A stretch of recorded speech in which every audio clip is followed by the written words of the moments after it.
Welcome to Deep Review with Dr. Melody Masego. Today we have a guest in the studio who will be sharing his life-changing story. Brother Fezile has literally been through hell and back. From the age of 5, his life and that of his siblings has been turned upside down and tossed all over the place, up to the point where he had to grow fast or perish. You're welcome. Please, Brother Fezile, introduce yourself to our viewers and tell us where you're coming from. My name is Fezile Mbuli. I was born in Whiteville and raised in Walman Park. Thank you very much. Thank you. Do you have any sweet memories you can remember about your childhood? Yes, my sweet memories I have about my childhood is when I was the best student in primary school. Wow, that's great news to hear. So what do you really think of when you thinking about your home when you were 5 years of age? It was a sweet home, a normal home, like every kid had it. And suddenly, some things changed after I was like 8 years. So do you think your mother, could have let you down somehow? Somehow I used to blame my mom, but not understanding what was happening or what led her to disappoint me in the way in which I had to be a man by myself while I was young. Yes, before we go to your story, can you please tell us about your mom, your best memories about her? My best memories about my mom is when I got my first certificate in primary, being the best learner, and she was there. That's commendable of your mother to support you, Thank you. here in your academic life. Yes, now I would like for us to go to the story. Okay. Yes, I want you to tell us about your story, how it all began. It all began when I suffered a trauma between my stepfather and mom. They were using alcohol on their most of their spare time. So they always argued when they're drunk until my stepfather started being violent to my mom. So I used to witness him beating my mom, and one day I used to witness him nearly killing my mom, hitting my mom with a bottle in the head. She bleeded until she fainted. And secondly, he tried to burn my mom in a shed. How did that make you feel? It made me feel helpless, and at that time I didn't know what to do, how to react, how to see my stepfather, how to look at him. The only thing I can say is that I was scared of him from that day, from the moment he started laying his hand on my mom. And then how did your mother react to all this abuse? Firstly, my mother didn't act as like it was affecting her. She reacted in a way she just she was unemployed. She couldn't take care of us. But at a certain point, my mom decided to relocate. Why did she relocate? She was running away from my stepfather because now things were getting worse and the conflict kept on rising and rising between them. So how did you experience now the relocation into the new place? Now what happened there? When we were at the new place, firstly when we arrived everything was fine. My mom got a apartment, a place to live. We shared the place even though it was small. Then after some months, my mom started being a hardly alcohol abuser. Mm. So by then I was frustrated by my stepfather being violated to my mom. Now I'm being frustrated by my mom not taking care of us. Hmm. So now I had to do some other things. I had to try and feed my little brothers. I didn't know what to do. How many brothers do you have? I have three. How old? How old were they when your mama started to abuse alcohol excessively? The one that follows me was 6, then the last born was 3. And what did you eat? What happened on a daily basis when your mother used to be drunk? On a daily basis, I had to go to the bins. I had no choice because in that location, it's a new area for me, new people I didn't know anyone. So I had to find a way. I couldn't just go to anyone I see on the street or the neighbors and ask for food. It was awkward for me to do so. So when you went to the dustbins, trying to find food for your siblings, did you get food there in the Sometimes dustbins? I did, sometimes I did not, until I figured an idea seeing the same people who live in the same area collecting trash cans, taking them to the scrap so they earn some little money. So I started doing that, changing from wanting food to collecting trash cans. So where you're collecting trash cans now, and at what age are you? I was 9 by then. And you're no longer going to school? Yes. Why did you stop going to school? There were I had a chance to go to school, but then my mom is not home. There's no one who's old enough to take care for us. We had no uniform. Life was just, I can say, it just stopped in front of my eyes. So the only thing I had to do was to eat just to survive and wake up the next morning.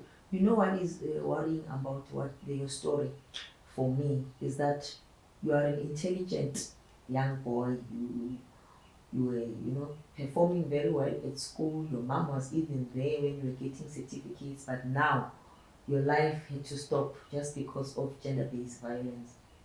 Yes, I think the alcohol played a part in my stepfather and my mom's relationship. So how would you advise parents who are abusing alcohol when their children are still young, neglecting them?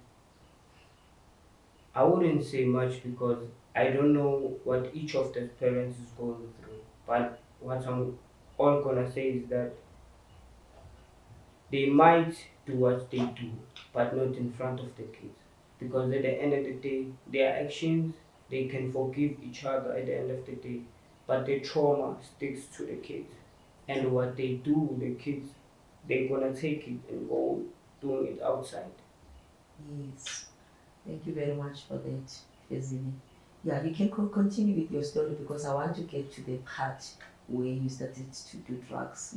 How did that happen? What led you to that life? Because now you're telling us about you are hustling, Yes. you are doing recycling, and then what Yes. happened there? The money currently wasn't enough by then. Remember, I had two brothers. The one was 6. So I had to buy nappies and I had to buy bread. And so now it happened when I was not the only one collecting the. Oh, I was not the only one. So we were many to a point whereby it wasn't not easier to find trash cans around. So I had to come with another plan. So what was your plan B now? My plan B was going to schools and ask for leftovers food. But now I met this person. He was just a he was just a guy. I met at the corner. He said to me, Dwana ngiyakubona ukuthi you are pushing. And each and every time I see you going to the square. When you come out, you go to the shop, you buy bread straight home.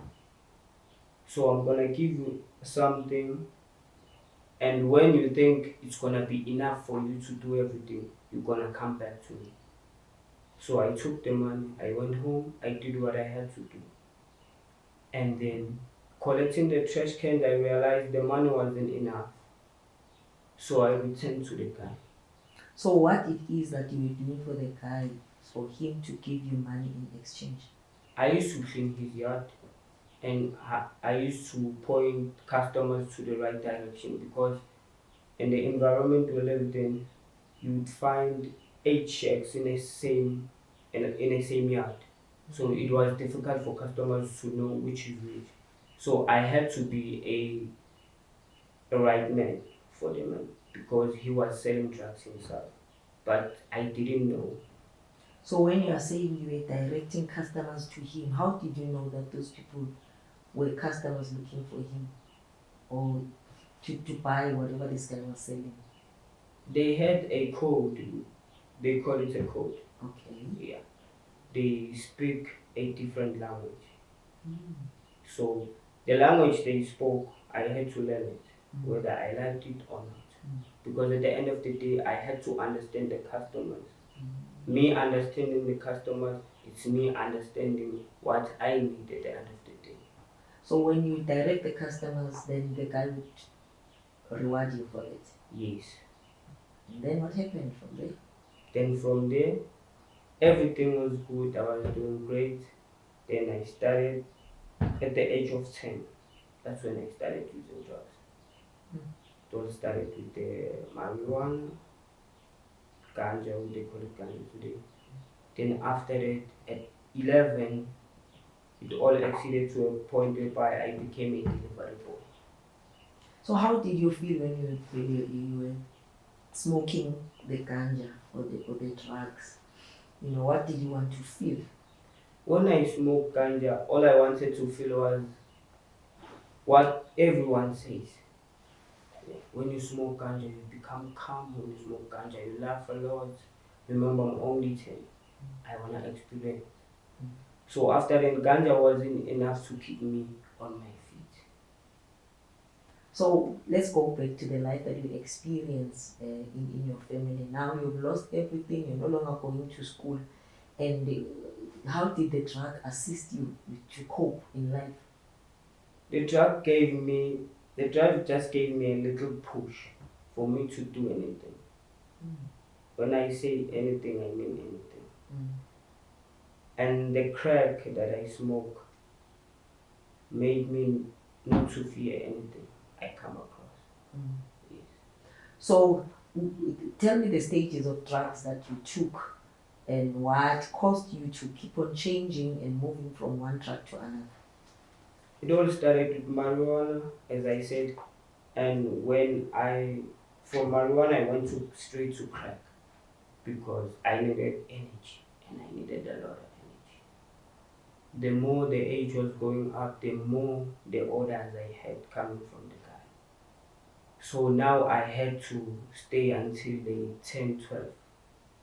So now let's come to the area of finances. Were you still getting money to feed your siblings? What was happening with your siblings now when you're already now hooked on drugs? Yes, at firstly, that was my goal, to feed my siblings.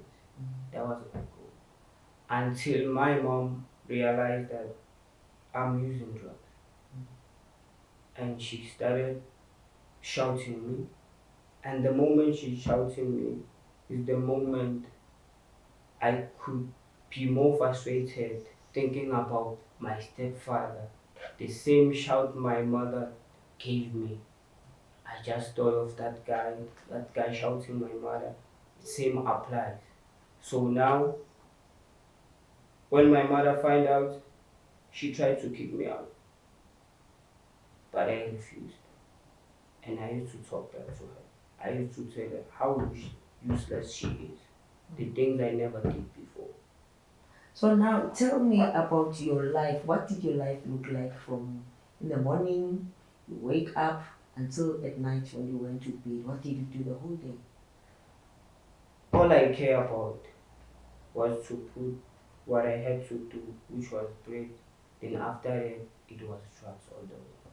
So I want you to tell me about your day in the morning when you wake up. Now you are a drug pusher and you are doing drugs and you are trouble at home. So how was your day like when you wake up in the morning? My day was either a highway or no way. It was like that.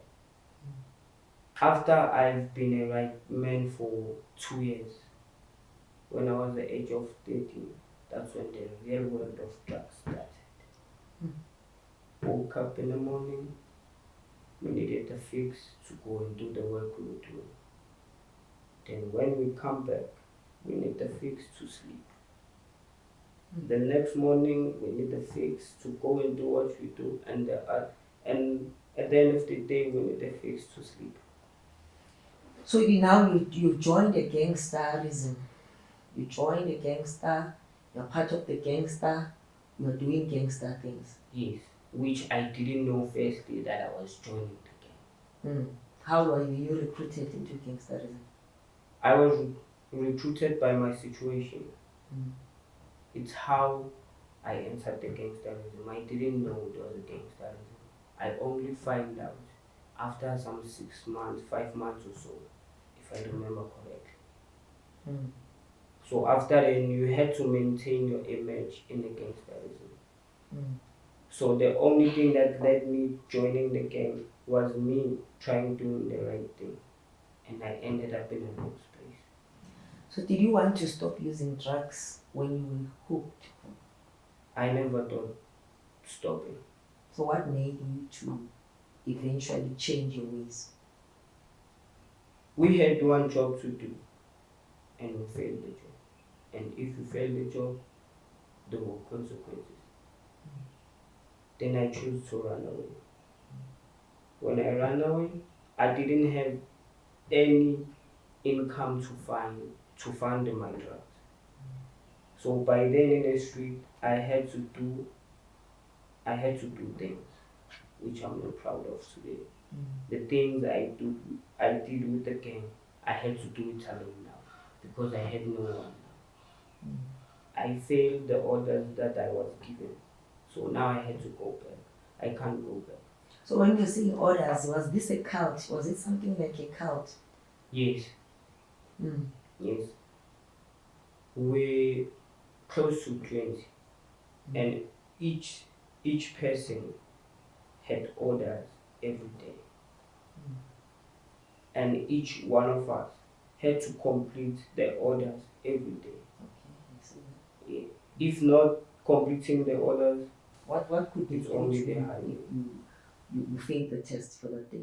There are many things they can do to you. If one fails, we all have to beat him up. 19 versus one person. Or either it's a bucket of 20 liter, then your legs the whole night. Your legs are in the bucket. Yeah, they put water inside. What kind of water? Pure water, cold water actually. Yeah, and ices. So we could freeze. So what does that was the punishment? So you can die from those things. There were many punishments. There were many. So you also in your story mentioned seeing your mother sick and being powerless to help her. How has that experience helped shape how you look after your loved ones now? After I ran away, after I felt the orders, I came back for some months. After some months, when I came back, I found no one home. When I entered, I found my mom laying in the bed. She couldn't speak as much. She couldn't move. And the bed she was sleeping in was stinking to a point whereby I couldn't believe that this was my mom. And what did you do? So from then, I didn't plan anything. I didn't think of anything. From then, I just did the right thing. Because me seeing my mom like that, I portrayed myself in my imagination as my stepfather. I failed my mom. Then I asked myself, why all the men in this world would fail my mom? So then I decided to do the right thing. I went back to collecting the trash can. I started washing blankets for neighbors.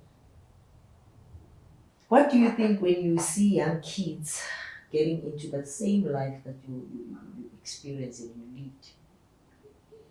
When I see them, I get angry for no reason because I I know the pain of while sustaining the drug in your body and you're not finding any any income to find it. You end up doing things. You will end up doing terrible things. So when I see them doing those things, I feel powerless even though I have stopped. What are you doing today, or what do you think should be done to help vulnerable children who are going through what you went through in life? Also, you're not forgetting your siblings, the suffering that they went through because of parents who were always drunk, always fighting in front of the children. I think for me, in my side, I would have loved if the government has given itself to go to the local schools and the local communities, not only promoting the not to do drug abuse, but to give kids more opportunities not to stay home, not to have time to just sit for hours. Maybe that will sustain the youth not to think about using drugs. Okay. One more thing, parents who abuse substances and alcohol, what is your advice to them? Tell them what this does to their children.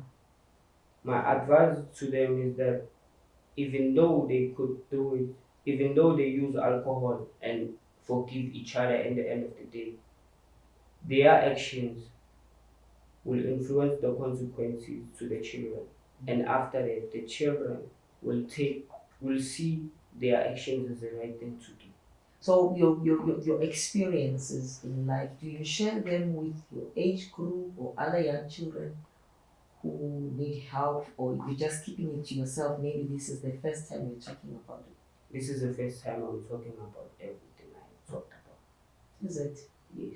Okay. So what do you do now? How did you change your life? What are you doing differently? Differently, now I'm currently having peace jobs. Every Tuesday I'm washing dustbins, which I have a lady I'm working with. And every day of my time I'm at the car wash, washing cars. And if there is no car wash or no clients at that day, I'm also washing shoes, teddies. Yeah, So that's how you make a living. that's how I'm making it. Okay. Because at the end of the day, where I live in Davidson, I'm independent. So I have to pay rent, so I have to do everything for myself by myself. And on the other side, I have to take care of my mom. So did you go to rehab to deal with the issue of drugs? No, I didn't. So what happened? Are you still doing drugs to a certain extent, or No, you stopped I just stopped. completely on Yes, your own? yes. I didn't plan it. I didn't say today I'm stopping drugs. The moment I just saw my mom in that bed and I tried to call my relative, but they were telling me it's her action. She knew there would be consequences by then. I said to myself, boy, you need to be a man to your mom. Great. Thank you very much for sharing your story with us, Fezile. You heard from the man, and it's quite easy to point fingers and blame others until you are in their shoes. But from what we've learned today, let's hope that people will remember the lessons and the advices that we got from Fezile today, that we need to take the right choices in life and make the right choices in life, especially as parents, so as to ensure that our children, they don't suffer the consequences of our bad choices and bad decisions. Thank you very much. See you next time and stay safe. Goodbye.